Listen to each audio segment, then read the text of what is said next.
There are three keys for getting the most out of your yoga class. Number one, get real about your starting point. Number two, move mindfully.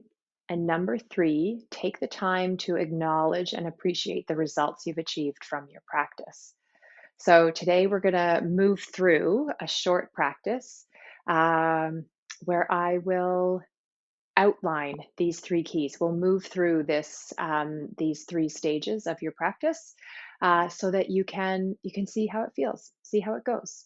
So step one, getting real about your starting point. One way you can do this is by coming into just an easy reclined position. So lying on your back, feet bent, with your feet flat on the floor, or lying with your legs out long. Just feeling a place where you can rest and feel at ease. And then there's two things I'd like you to take note of in terms of the first key of getting real about your starting point.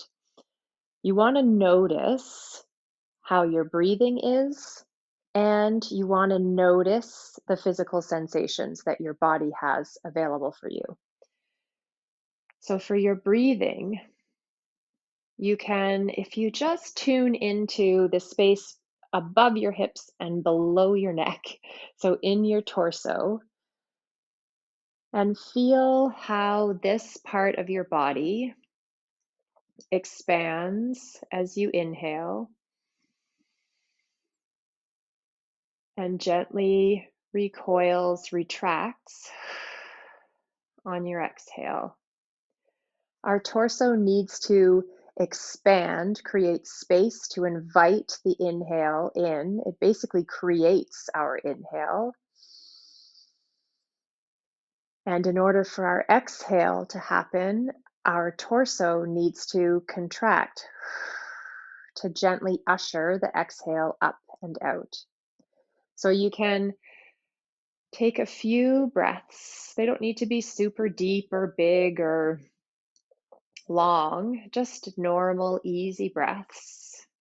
But tune in and notice how easy is it for your torso to expand to generate your inhale and contract for it to usher out the exhale. Just take 3 breaths.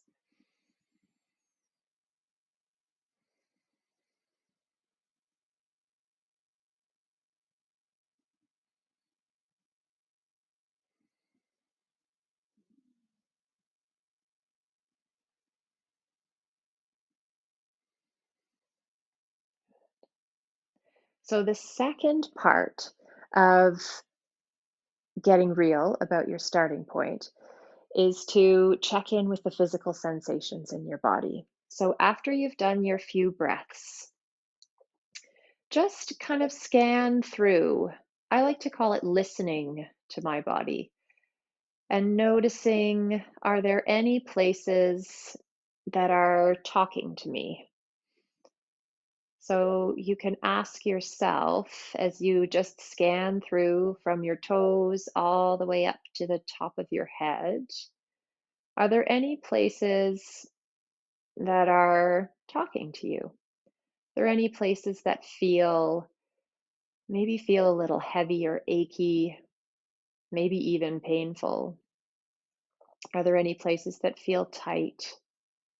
And just take notice of them. You don't need to try to change them. Just take notice of them, acknowledge them. And you can also scan through and notice any places that feel really good. Notice the places that feel light or open or ready for movement. So acknowledging all of those sensations. That's how you can kind of check in and get real about how am I before I start this practice. And so step two is moving mindfully. In this second key, moving mindfully really means doing all that you need to do and nothing more for each movement. So let's do a couple of them so you know what I mean. We'll start moving through our legs. So I'm going to have you bring your feet about hip distance apart, knees are bent, and we're just going to let your knees come wide and then come back to center. As your knees come wide, you'll roll out to the pinky toe edge of your feet. As your knees come back to center, your feet will come more flat on the ground again. And so all that you need to do in this movement is leg bones need to pivot in the socket of your pelvis. That's all you need to do. So moving mindfully means noticing, am I doing anything extra? And those extras may show up as, am I holding my breath? Am I clenching or moving anywhere other than my leg bones pivoting in the socket of my pelvis? Do you feel your jaw tightening up?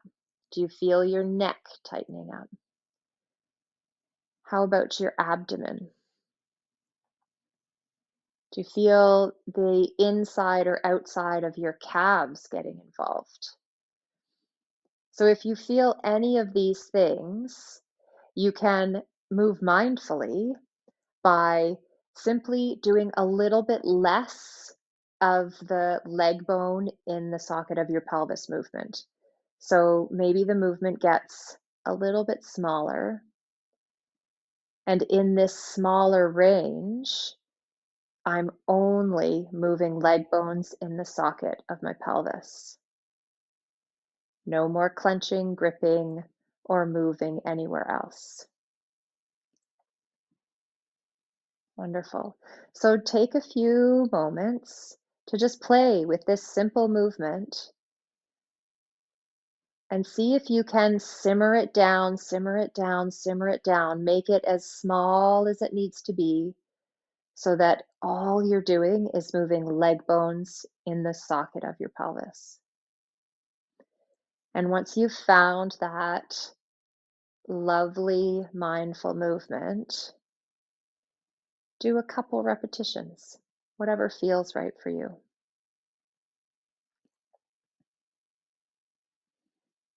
Nice. Lovely. So next we're going to move on and we'll do a movement for our arms. For this movement, I call it fingers on a string. You're going to bring your hands up towards the ceiling. I'm just going to turn this way so you can see. Bring your thumb and index finger together, and then these 2 points touch at midline. Then there's a gentle bend in your elbows. Your head and shoulders rest on the ground.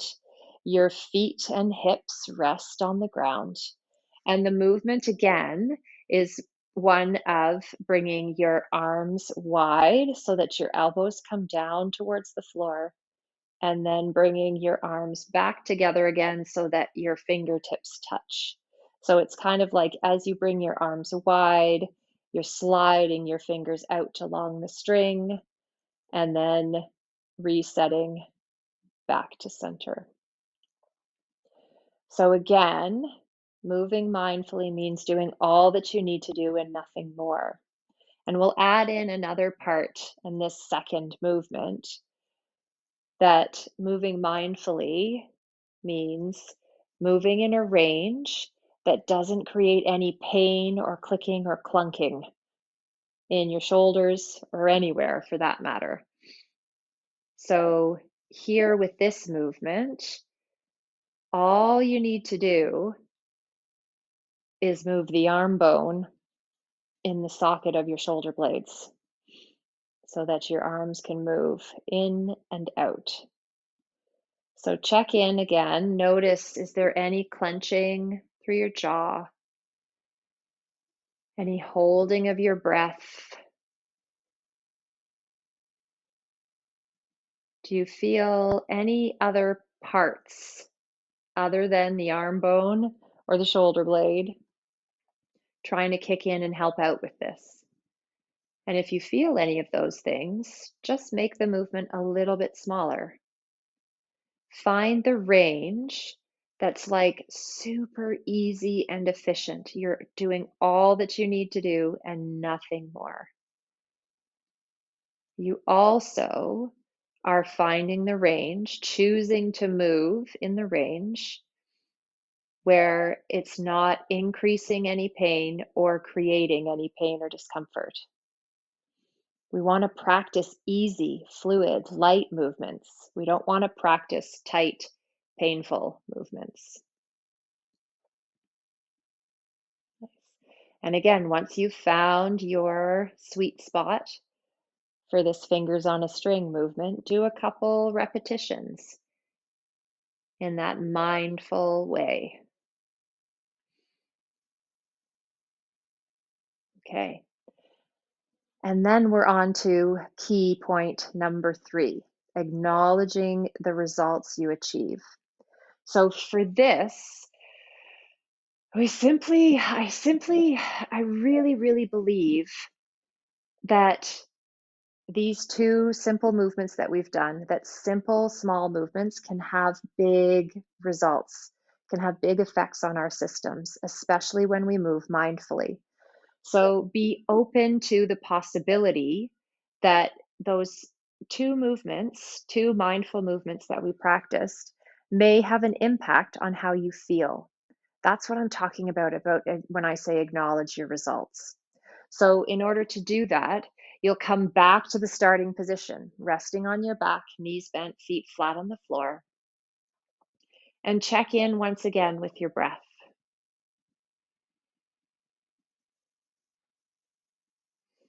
How easy is it for your torso to expand to invite the inhale and to contract to usher out the exhale? Has anything shifted here? Acknowledge your results.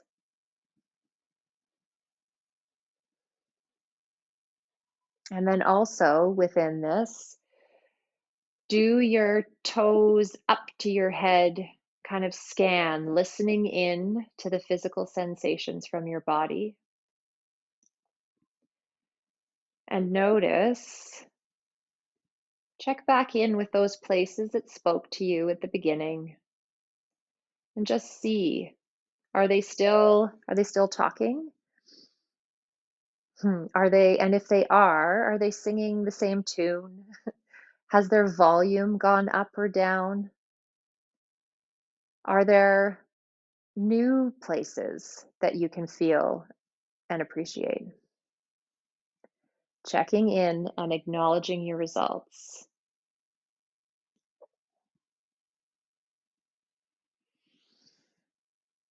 So, those are the 3 keys to getting the most out of your yoga practice and to getting out of pain, really, once and for all.